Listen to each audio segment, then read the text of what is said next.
मैदान में मैं खड़ी हूँ। पीछे आप देख सकते हैं कितना ही अच्छा डैम है। उसके सामने किनारों पे जानवर है, काऊ है, गोट है और पता नहीं क्या क्या है। इस साइड पे ये घास खा रहे हैं, आप देख ही सकते हैं। वहाँ पे गाय और वहाँ पे बकरी, देख सकते हैं कितना ही अच्छा व्यू है।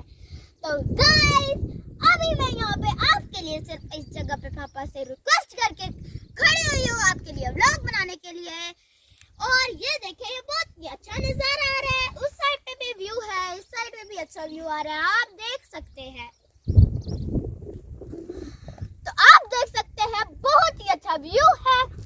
जैसे कि आप देख सकते हैं ये बहुत ही लंबा डैम है। ये तो हम बीच से अभी थोड़ी सी आगे आके खड़े हुए हैं, ये पता नहीं कितना दूर तक है।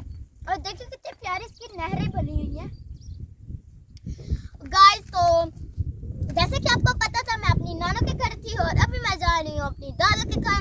वहाँ से हम सीधा चले जाएंगे रावलपिंडी। तो उसका भी व्लॉग मैं आपको जल्द से जल्द दे दूंगी। पिछली वीडियो में आपने बहुत